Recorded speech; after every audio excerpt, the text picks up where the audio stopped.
Thumbnail এমন একটা জিনিস যেটা একটা ভিডিওকে ডাউন করে দিতে পারে, আবার একটা ভিডিওতে মিলিয়ন মিলিয়ন ভিউজও এনে দিতে পারে। কিন্তু একটা থাম্বনেল তখনই একটা ভিডিওতে ভিউজ আনতে সাহায্য করবে যখন সেটাতে প্রফেশনালিটি থাকবে। আর যে ভিডিওতে থাম্বনেলের নামে সাইনবোর্ড লাগানো হয় সেটাকে মানুষ ওই রাস্তাতে থাকা সাইনবোর্ডের মতোই শুধু দেখে যাবে, কিন্তু কখনোই ক্লিক করবে না। বিকজ একটা মানুষকে ভিডিওতে ক্লিক করতে থাম্বনেল বাধ্য করে, সাইনবোর্ড না। তাই তো আজকে আমি তোমাদেরকে আগামী কয়েক মিনিটের মধ্যে থাম্বনেলের এক্সপার্ট বানাতে চলেছি। আমি জানি তুমি যখন একটি ভিডিওর জন্য থাম্বনেল বানাতে বসো তখন তোমার মাথায় ভালো থাম্বনেল বানানোর আইডিয়া আসে না। তাই এই ভিডিওর যে কোনো অংশে বোনাস হিসেবে আমি তোমাদেরকে এমন একটা ট্রিক্স শিখিয়ে দেবো যেটার মাধ্যমে তুমি যদি জীবনে কোনোদিনই একটি থাম্বনেল না তৈরি করে থাকো তাহলে তুমি মাত্র 2 থেকে 3 দিনের মধ্যেই শুধুমাত্র মোবাইল দিয়ে ফটোশপ লেভেলের প্রফেশনাল থাম্বনেল তৈরি করা শিখে যাবে। আর আজকের ভিডিওতে আমি তোমাদেরকে একটি প্রফেশনাল থাম্বনেলের জন্য পিএনজি এরকম অ্যাট্রাকটিভ বাংলা ও ইংরেজি ফন্ট, এক কথায় একটা থাম্বনেল বানানোর জন্য যা যা প্রয়োজন সেই সব কিছু কোথা থেকে কিভাবে ডাউনলোড করতে হয় সেটাও দেখিয়ে দেবো। তবে এত কিছু পাওয়া ও শেখার আগে তোমাকে আগে থাম্বনেলের সাইকোলজি বুঝতে হবে, কারণ সবাই ভালো থাম্বনেল তো বানাতে চায় কিন্তু কেউ সেটার পিছনে সাইকোলজি বুঝতে চায় না, যার কারণে তারা কখনো একটি প্রফেশনাল থাম্বনেল বানাতেই পারে না। তাই প্রথম স্টেপে আমাদেরকে বুঝতে হবে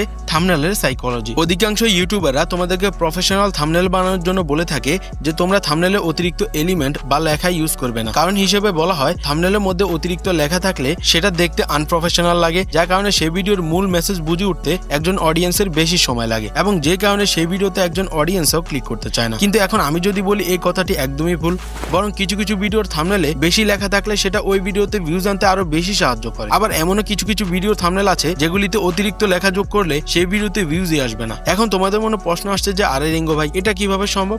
আসলে এখানে পুরোটাই সাইকোলজির খেলা। ফর এক্সাম্পল, এই আনপ্রফেশনাল থাম্বনেলটা দেখো, একদমই টেক্সটের অ্যালাইনমেন্ট ঠিক নেই, তার উপর আবার বড় করে তাদের চ্যানেলের লোগো থাম্বনেলের মধ্যে লাগিয়ে দিয়েছে, যেটা দেখে কোনো সন্দেহ নেই যে এটা একটা আনপ্রফেশনাল থাম্বনেল। এখন এই আনপ্রফেশনাল থাম্বনেলের ভিডিওতে কত হাজার ভিউজ আসতে পারে? 10,000, 50,000, এর থেকে বেশি হলে 1 লাখ ভিউজ আসবে, তাই না? কিন্তু না ভাই, এই ভিডিওতে 1.3 মিলিয়ন ভিউজ রয়েছে। যদিও তোমরা অনেকে বলতে পারো যে এই খবরের চ্যানেলের অনেক বেশি সাবস্ক্রাইবার রয়েছে তাই এত বেশি ভিউজ এসেছে, কিন্তু আমার মতে ওইরকম কিছুই না, বরং এইরকম চ্যানেলের জন্য এইরকম বেশি লেখাযুক্ত থাম্বনেলই উপযুক্ত। বিকজ ওই ভিডিওগুলোর মেসেজ একমাত্র লেখার মাধ্যমেই বোঝানো সম্ভব। কিন্তু এবার তোমরা এই থাম্বনেলটি দেখো, কোনো লেখা নেই, একদম ক্লিন। থাম্বনেলে শুধু একটা ক্যারেক্টার এবং তার হাতে গোপাল ভাঁড়ের ছবি, যেটাও মানুষকে প্রচুর পরিমাণ অ্যাট্রাক্ট করছে। এখন দেখো ইউটিউবে কিন্তু এইরকম একটা আনপ্রফেশনাল থাম্বনেলের ভিডিওতেও মিলিয়ন ভিউজ চলে আসছে, আবার এইরকম একটা প্রফেশনাল থাম্বনেলের ভিডিওতেও মিলিয়ন ভিউজ চলে আসছে, যেটা আসলে আমাদেরকে এটাই ইঙ্গিত করে যে সব ভিডিওর জন্য প্রফেশনাল থাম্বনেল গুরুত্বপূর্ণ নয়, বরং থাম্বনেলের সাইকোলজি বোঝাটা সবচেয়ে গুরুত্বপূর্ণ।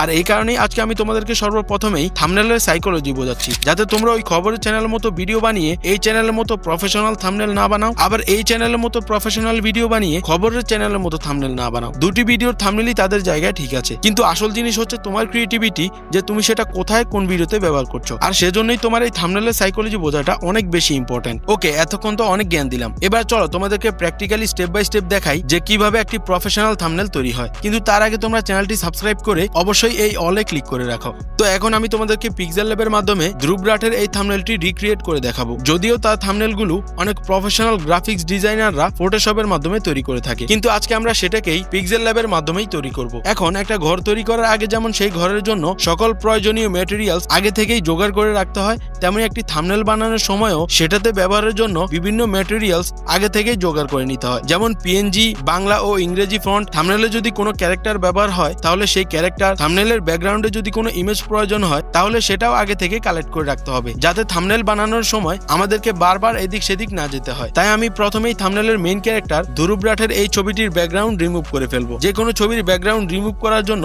তোমরা ক্রোম ব্রাউজারে এসে এটা লিখে সার্চ দিলে এই ওয়েবসাইট চলে আসবে। এবার এখান থেকে তোমরা যে কোনো ইমেজের ব্যাকগ্রাউন্ড রিমুভ করে ফেলবে। এরপর এই থাম্বনেল অনুযায়ী আমাদের এইরকম নুডলসের প্যাকেটের হাই কোয়ালিটির ছবির প্রয়োজন হবে, যেটার জন্য আমরা ক্রোম ব্রাউজারের মধ্যে এসে ম্যাগি ইনস্ট্যান্ট নুডলস লিখে সার্চ দিলেই দেখতে পাচ্ছি এখানে একটি হাই কোয়ালিটি নুডলসের প্যাকেটের ইমেজ পেয়ে গেছি, যেটাকেও আমরা এখান থেকে ডাউনলোড করে প্রথমে দেখানো উপায়ে ব্যাকগ্রাউন্ড রিমুভ করে ফেলবো। এবার আমাদের থাম্বনেলের জন্য প্রয়োজন হবে ইংরেজি টেক্সটের, তবে টেক্সট তখনই আকর্ষণীয় হবে যখন সেটাতে থাম্বনেল অনুযায়ী পারফেক্ট ফন্ট ব্যবহার করা হবে। ইউটিউবে অধিকাংশ ভিডিওর জন্যই এই ধরনের মোটা সেন্সরি ফন্টের ব্যবহার করা হয়, যেটা সহজেই থাম্বনেলের মধ্যে টেক্সটকে মানুষের চোখের সামনে হাইলাইট করে তোলে। যেগুলি পাওয়ার জন্য তোমরা ক্রোম ব্রাউজারে এসে এটা লিখে সার্চ দিয়ে এই ওয়েবসাইটের মধ্যে চলে আসবে। এবার এখান থেকে তোমরা সেন্স সেরিফ অপশনটা সিলেক্ট করলেই নিচে দেখবে অসংখ্য ফন্ট চলে চলে এসেছে, যেগুলি একটু মোটা এবং থাম্বনেলে ব্যবহার করলে যেগুলি খুব সহজেই নজরে চলে আসবে। এখান থেকে যেটা তোমার পছন্দ হয় সেটা এখানে ক্লিক করে ডাউনলোড করে ফেলবে। আর তোমরা যারা বাংলা ফন্ট ডাউনলোড করতে চাও, বিশেষ করে আমি যেমন আমার চ্যানেলের প্রতিটি থাম্বনেলে সবসময় একটা বাংলা ফন্ট ব্যবহার করি, সেরকম ভাবে তোমরাও যদি তোমাদের থাম্বনেলের জন্য নির্দিষ্ট একটা বাংলা ফন্ট ব্যবহার করতে চাও, তাহলে সেটাও তোমরা কিভাবে কোথা থেকে কালেক্ট করবে সেই বিষয়েও আজকে তোমরা এই ভিডিওতে জানতে পারবে। তো এখন আমাদের সকল মেটেরিয়ালস জোগাড় করা শেষ, তাই আমরা এখন থাম্বনেল বানানোর জন্য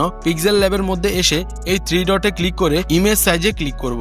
এবার এই প্রিসেট থেকে যদি আমরা ইউটিউব থাম্বনেল সিলেক্ট করি, তাহলে এখানে ইউটিউব থাম্বনেলের সাইজ চলে আসবে। কিন্তু সমস্যা হলো ইউটিউবে আপলোডের পর থাম্বনেল কিছুটা কম্প্রেস হয়ে যায়, তাই আমরা আমাদের থাম্বনেলের কোয়ালিটি একদম পারফেক্ট রাখার জন্য এখানে 1920 আর এখানে 1080p দিয়ে ওকে করে ফেলবো। এখন যেহেতু এই থাম্বনেলের ব্যাকগ্রাউন্ড সবুজ এবং লালের গ্রেডিয়েন্ট কালার রয়েছে, তাই আমাদেরকে সর্বপ্রথমে সেই দুটো কালারের গ্রেডিয়েন্ট ব্যাকগ্রাউন্ড তৈরি করতে হবে, যেটার জন্য আমরা প্রথমে এখানে ক্লিক করে এখান থেকে একটা স্কয়ার শেপ নেব। থাম্বনেলের মধ্যে যে কোনো এলিমেন্ট দুই সাইডে একদম পারফেক্ট ভাবে রাখার জন্য বা সেটাকে একদম মাঝামাঝি রাখার সময় এই গ্রিড অপশনটা সবসময় চালু রাখবে, যাতে কোনো এলিমেন্ট সেই থাম্বনেলের একদম মাঝামাঝি অবস্থানে বা দুই পাশে একদম বরাবর অবস্থানে রয়েছে কিনা সেটা খুব সহজেই বোঝা যায়। তো এইবার আমরা ওই শেপকে থাম্বনেলের অর্ধেক অংশ অনুযায়ী ফিট করে ফেলেছি, তাই এবার আমরা এই কালার অপশনে ক্লিক করে এই গ্রেডিয়েন্টে ক্লিক করব। এখান থেকে আমি আগেই গ্রেডিয়েন্টে কয়েকটি কালার মিক্স করে রেখেছি, তাই আমি এই সবুজ এবং কালো গ্রেডিয়েন্ট কালার আমার বাম পাশের শেপের মধ্যে যোগ করে দেব। এখানে গ্রেডিয়েন্ট কালার কিভাবে তোমরা যোগ করবে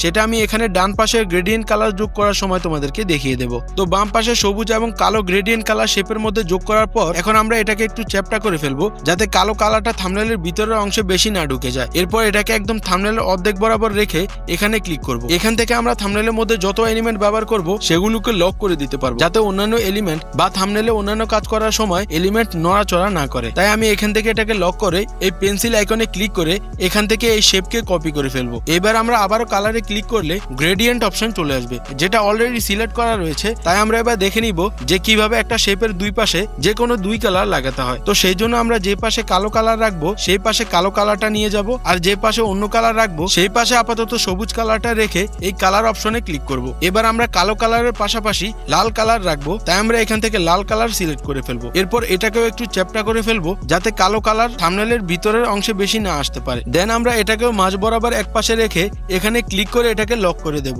এবার আমরা গ্যালারি থেকে থাম্বনেলের মেইন ক্যারেক্টার ইনপুট করে একদম মাঝ বরাবর সেট করে ফেলবো। দেন আমরা ডাউনলোড করা সেই নুডলসের প্যাকেটও গ্যালারি থেকে নিয়ে এসে সেটাকে এখানে ক্লিক করে লক করে দেব এবং সেটাকে সাবজেক্টের পিছনে নিয়ে যাব। এবার আমরা এই পেন্সিল আইকনে ক্লিক করে এটাকে কপি করে এই সাইডে নিয়ে আসব এবং এটাকে একটু ছোট করে সাবজেক্টের পিছনে নিয়ে লক করে দেব। এবার আমরা এই শেপ অপশনে ক্লিক করে এখান থেকে গোল একটা শেপ নিয়ে সেটাতে লাল কালার যোগ করে ফেলবো। দেন আমরা টাইমলাইনটা একটু জুম করে এটাকে ওই প্যাকেটের কর্নারে সেট করে লক করে দেব এবং এটাকে এখান থেকে কপি করে এই অংশটাকে আবার এই প্যাকেটের পাশে কর্নারে সেট করে দেব। অনেক সময় দূর থেকে অনেক এলিমেন্ট জায়গা মতো বসাতে অসুবিধা হয়, তো সেই সময় আমি টাইমলাইনটা একটু জুম করে কাজ করি, যাতে আমরা ওই সব এলিমেন্ট গুলোকে আরো কাছ থেকে সহজভাবে ম্যানেজ করতে পারি। এবার আমি এটাকেও লক করে টেক্সট বসানোর কাজ শুরু করব। সেজন্য আমি এই নিউ টেক্সটে ক্লিক করে এখানে ক্যাপিটাল লেটারে বিফোর লিখে একটা মোটা ফন্ট সিলেক্ট করে এই ব্যাকগ্রাউন্ড অপশনে ক্লিক করব। এখানে মূলত গ্রিন কালার সিলেক্ট করে সেটাকে একদম ডার্ক করে দেব। এরপর আমি এই লেখার ব্যাকগ্রাউন্ডের শেপ অ্যাডজাস্ট করার জন্য এখানে বাম পাশে এটাকে একটু বাড়িয়ে দেব এবং ডান পাশে এটাকে একটু বাড়িয়ে নিচে এবং উপরে কমিয়ে দেব। এবার এটাকে জায়গা মতো রেখে এই সাবজেক্ট গুলোর একদম পিছনে এই লেখার সাইজ অ্যাডজাস্ট করে এটাকেও এখান থেকে কপি করে সেটার উপর আফটার লিখে দেব এবং এটার ব্যাকগ্রাউন্ডের কালারও রেড সিলেক্ট করে একদম ডার্ক করে দেব। আর এখানেও সেম প্রসেসে এটাকে সাবজেক্টের পিছনে নিয়ে যাব। এবার আমরা এই প্রত্যেকটা সাবজেক্টের পিছনে শ্যাডো অ্যাড করার জন্য টাইমলাইনটা একটু জুম করে এই প্লাসে ক্লিক করে ড্র সিলেক্ট করব। এবার আমরা এখান থেকে ব্ল্যাক কালার চুজ করে এই পেন সাইজকে 10-এ রেখে ব্লার রেডিয়াসকে একদম বাড়িয়ে দেব। এইবার আমরা নুডলসের প্যাকেটের দুই পাশে শ্যাডো গুলোকে ড্র করব।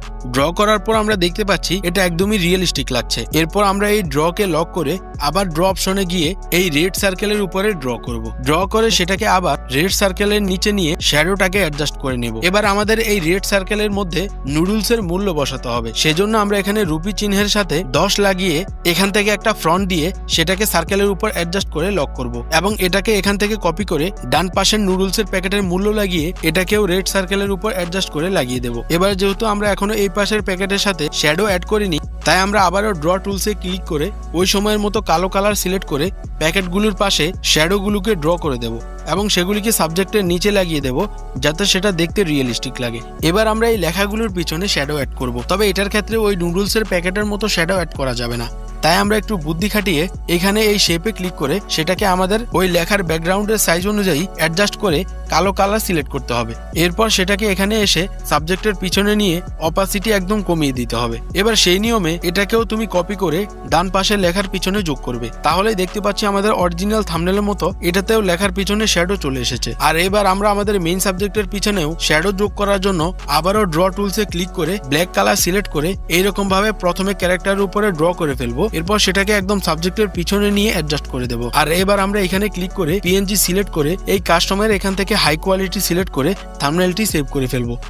আর এবার তোমরাই দেখো, এটা হচ্ছে প্রফেশনাল গ্রাফিক্স ডিজাইনারের ফটোশপ দিয়ে বানানো থাম্বনেল, আর এটা হচ্ছে আমাদের মোবাইলে পিক্সেল ল্যাব দিয়ে বানানো থাম্বনেল। এটা তো আমি তোমাদেরকে জাস্ট দেখানোর জন্য তৈরি করেছি। আমি যদি এটাতে আরো একটু সময় দিতাম বা তোমরা যদি এরকম ভাবে প্রত্যেকটা থাম্বনেল বানানোর পিছনে আরো বেশি সময় খরচ করো, তাহলে কোন থাম্বনেল ফটোশপে তৈরি হয়েছে আর কোন থাম্বনেল মোবাইলে পিক্সেল ল্যাবে তৈরি হয়েছে সেটা বুঝে উঠতে অধিকাংশ মানুষেরই অবস্থা খারাপ হয়ে যাবে। আর তোমরা যারা এখনো ভিডিওতে লাইক দাওনি তারা এখনই লাইক দিয়ে ফেলো, কারণ এখন আমি তোমাদেরকে আমার মতো এরকম বাংলা ফন্ট কোথায় পাওয়া যাবে সেই গোডাউন দেখাবো, যার জন্য তোমরা ক্রোম ব্রাউজারে এসে এটা লিখে সার্চ দিলে এইরকম ওয়েবসাইট চলে আসবে। এবার তোমরা এটার একদম নিচে গিয়ে এই যে ফ্রি ফন্ট এখানে ক্লিক দিলে অসংখ্য বাংলা ফ্রি ফন্ট পেয়ে যাবে, যেখান থেকে যে কোনো একটা তুমি তোমার প্রত্যেকটি থাম্বনেলে ব্যবহার করতে পারো। আর তাদের ফন্ট ডাউনলোড করার জন্য এখানে ডাউনলোড অপশনে ক্লিক দিয়ে নিচে চলে আসলে দেখবে এখানে তাদের কিছু শর্ত রয়েছে, যেগুলি একটু পড়ে নিয়ে তোমার সেই ফন্টটি ডাউনলোড করে ফেলবে। আর এবার আমি তোমাদেরকে ভিডিওর প্রথমে বলা সেই টেকনিক শিখিয়ে দেব, যেটার মাধ্যমে তোমরা খুব দ্রুতই প্রফেশনাল থাম্বনেল বানানো শিখে যাবে। আর সেটা হলো, তোমাদেরকে কয়েকদিন পর পর আজকে আমি যেরকম একজন বড় ইউটিউবারের থাম্বনেল ব্রেকডাউন করে দেখিয়েছি, সেই রকম ভাবে তোমার কাছে যে ইউটিউবারের থাম্বনেল ভালো লাগে তার থাম্বনেল গুলোর মতোই নকল করে তুমিও প্রতিদিন থাম্বনেল বানানোর চেষ্টা করবে।